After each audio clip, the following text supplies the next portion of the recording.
Welcome to Time News Studios.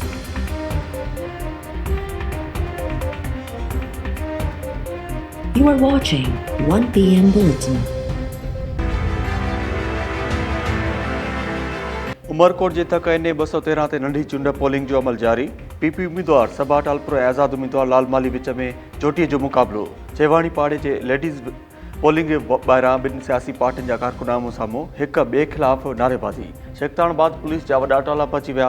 कुनरी जे Shah colony वासी मोड़ ऐं गॾा पेरियल घोट इरफान सरवर आरआई पोलिंग स्टेशन ते पहुची वोट कास्ट कयो। बोदर फार्म टाली नबीसर रोड पिथोरो ऐं शोर समेत मुख़्तलिफ़ पोलिंग स्टेशन ते वोटिंग जो अमल इंतहाई सुस्त। PTI ऐं GDA जे गॾियल उम्मीदवार लाल माली पारां पीपल्स पार्टी ते धांधली जा इल्ज़ाम। पोलिंग स्टेशन इब्राहिम रिंद ते लाल माली ऐं PP जे UC चेयरमैन अमीर हसन ख़ासकली विच में ॾंद-चक। लाल माली चयो त भली गोलियूं हलायो, मरी वेंदुसि पर धांधली करणु न ॾींदुसि। अंदर छो था अचो भाई तलक कलामी थी पे ना तव्हां UC चेयरमैन सिक्योरिटी पर माण्हू जी तव्हां जाए ना असल में पोलिंग तव्हां जो पोलिंग जे अंदर ठहण तव्हां कानून मुकम्मल तौर ते खिलाफ वर्जी आहे। तव्हां UC चेयरमैन थी करे पोलिंग जे अंदर बियो था इहो तव्हांखे ठहे साईं मुंहिंजा पहिरीं त ॿाहिरि अचो सिक्योरिटी इंचार्ज कहिड़ो थो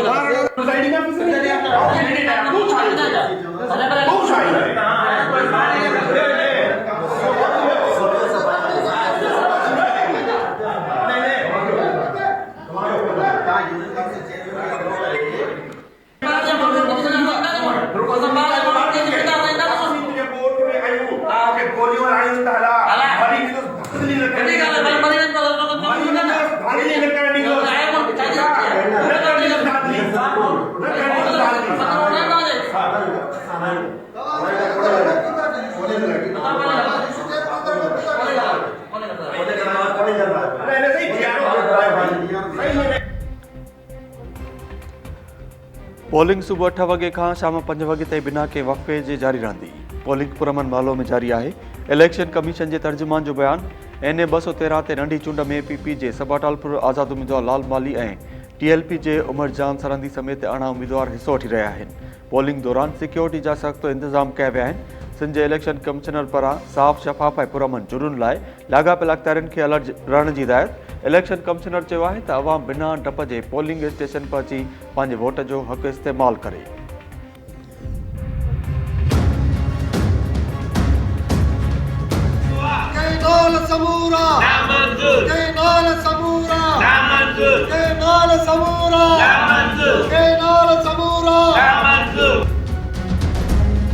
सिंधु दरिया ते नवनि किनालनि जे ॾावत ख़िलाफ़ सॼी सिंध सरापा एहतजाज बणियल। नंढनि वॾनि शहरनि में रैलियूं, मार्च, मुज़ाहिरा ऐं धरना।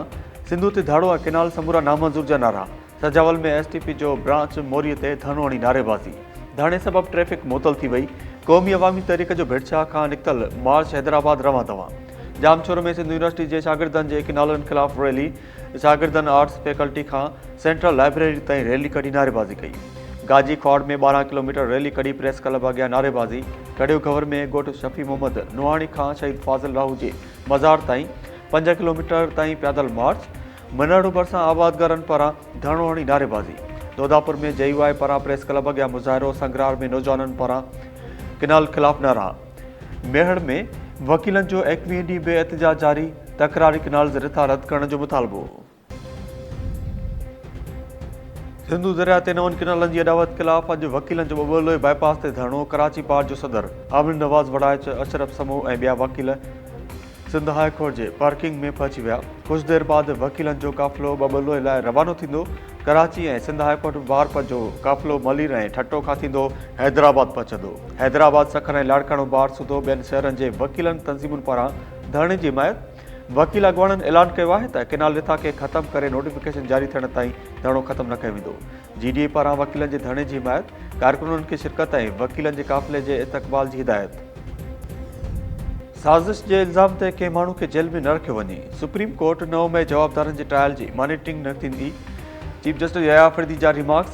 वकील लतीफ़ खोसा जो 4 महीननि में ट्रायल मुकमिल करण जे हुकुम ते एतिराज़। लतीफ़ खोसा चयो त अदालत जे हुकुम सां ट्रायल अपसेट थींदो। चीफ जस्टिस रिमार्क्स ॾींदे चयो त ट्रायल लाॻापियल हाई कोर्ट ऐं इंतिज़ामी जज जो मामिलो आहे। लतीफ़ खोसा चयो त 9 मई वाक़िअनि ते 500 केस दाख़िल कया विया आहिनि। पंजाब हुकूमत जे मूजिबि 24,000 जवाबदार मफ़रूर आहिनि।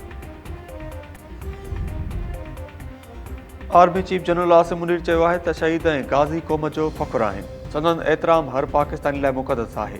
ISPR मूजिबि आर्मी चीफ JHQ में ऑफिसर जे जवाननि खे फ़ौजी एज़ाज़नि सां नवाज़ियो। शहीदनि जा एज़ाज़ संदन वारसनि वसूल कया। आर्मी चीफ चयो त पाक फ़ौज जा शहीद ऐं गाज़ी असांजो फ़ख़्रु आहिनि। शहीदनि जी इज़त ऐं एतिराम असां सभिनी ते अमानत आहे। मुल्क ऐं क़ौम जो अमुन ऐं इस्तेहकाम शहीदनि जी क़ुर्बानीनि जो समर आहे। आर्मी चीफ पारां शहीदनि जे वारसनि जे अज़म ऐं हौसले जी बि वाखाण। अमेठी सिविल अस्पताल में ग़िज़ाई खोट ऐं मुख़्तलिफ़ बीमारियुनि वॻे वधीक ॿ ॿार फ़ौत।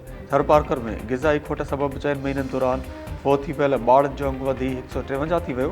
सिविल अस्पताल मिठी में अॼु फ़ौत थी पियल ॿारनि जो 14 ॾींहनि जो फुरकान पुटु मीर मोहम्मद ऐं 4 ॾींहनि जी समीना धीअ लखमीर शामिल। सिविल अस्पताल मिठी समेत थरपारकर जे सरकारी अस्पतालुनि में दवाउनि जी खोट बरक़रार।